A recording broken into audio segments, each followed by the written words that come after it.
Hello and welcome to the Morning Market Call. I'm Greg Lee. With me today are Dr. Craig Merrill and Dr. Gary Cornia. Morning. Both of the Marriott School.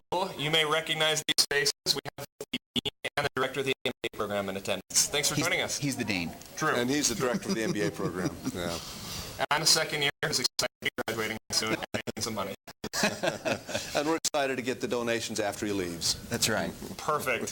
So the reason that we're hosting both of these gentlemen today, we want to get your thoughts on the MBA program and the Marriott School in general. So what's new this year in both these programs? Go ahead, Craig.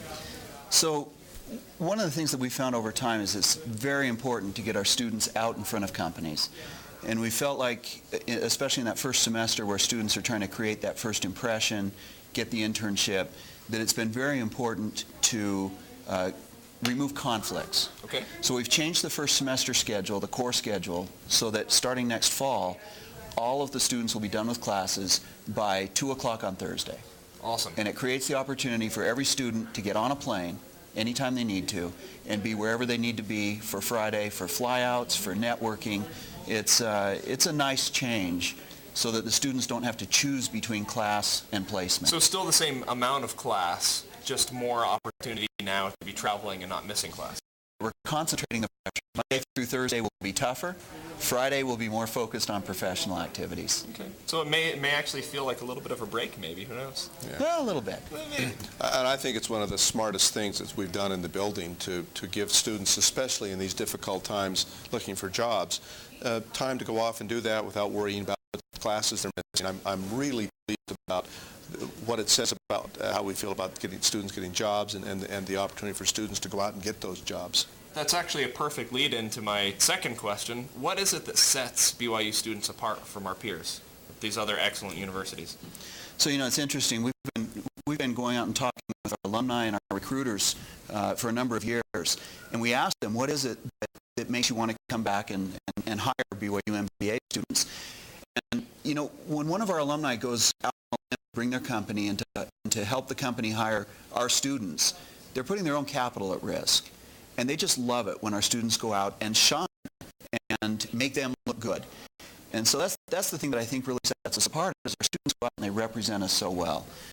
When a student arrives and they are immediately impactful, it's not just a matter of sitting back and doing what they're assigned, but they're looking for opportunities to create value. That's where our students really come through, and recruiters are glad that they've been there. Just for example, one of our major recruiters recently, who's putting us on their preferred list, has said that among all of the schools that they recruit from in finance, that BYU and Chicago are the two schools where the students tend to have the highest percentage designated as high potential.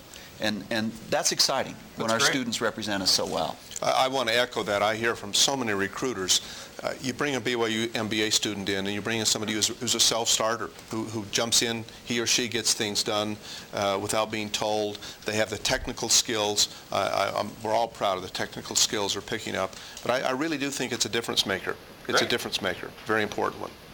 So we know now some of the things that we're doing well. What things can we improve upon?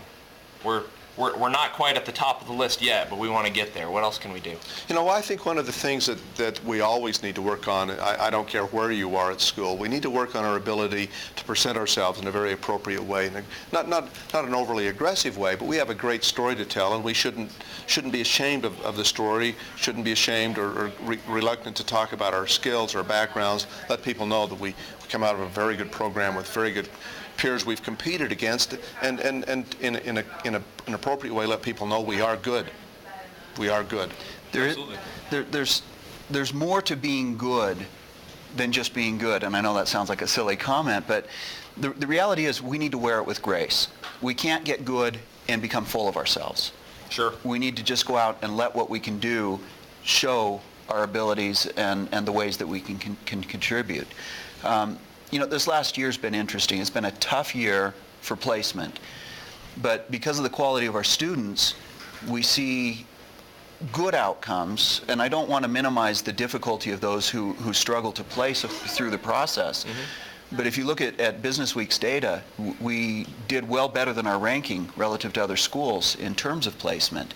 And I think it's because of the way the students present themselves as they go out and look for those opportunities. And also an outstanding alumni network that helped us out.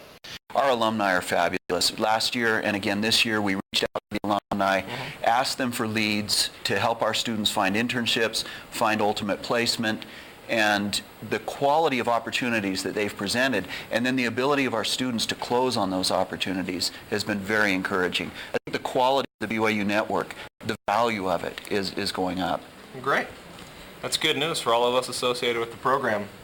I'd like to close with one final question. You can both put on your fatherly hats. I think you just called us old. Yeah, well. No, I'm fatherly. I have kids too. I don't have any good advice yet. What advice would you offer to this year's graduates and to those of us leaving for the summer for internships? Sure. Well, I think it's one of the things, it's interesting. It seems like every time one of my children graduate from university, we're going through an economic downturn. So this is fatherly advice that I've given them, and I will give it to our students. It's very important that you not blame yourself when things are tough.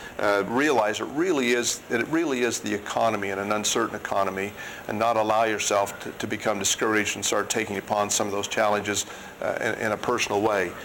Be positive, realize that things will be difficult, you're going to have to look hard, but don't internalize what's going on. Just keep something as silly as a stiff upper lip and push forward, and do not blame yourself for the challenges we're now facing. That's right. Advice. Difficulty in finding the initial job after the MBA or even the internship, it's not you, it's not the institution, it's the environment that we're within. And so it creates a premium on being able to articulate who you are and how you contribute, and get that story in front of as many firms, as many organizations as you can. And then once you're in the door, make the most of the opportunity. Remember that every interaction you have is an interview for your next opportunity. It's not like doing homework to get an A. You're not just doing what's necessary to get the grade. You're doing what's necessary to be noticed and to be given the next opportunity. Excellent. Thank you both so much for your advice, and thank you for joining us on the Morning Market. It's a pleasure to be here, Greg. Thank you. So let me get this straight. If you do homework, you get A's? That's what I hear. I don't know. I'm glad I'm learning that the final weeks of the class. My GPA could have been higher. Thank you very much. Great to be here. Thanks, Greg. And viewers, thank you so much for tuning into the Morning Market Call. We'll be seeing you next fall with a whole different cast. The Morning Market Call is a production of the Marriott School of Management at Brigham Young University and is made possible by generous donations from Larry Kashjan and Gary Williams. This webcast was produced by Greg Lee, Tim Hart, Julie Kellett, and Jonathan Marucci.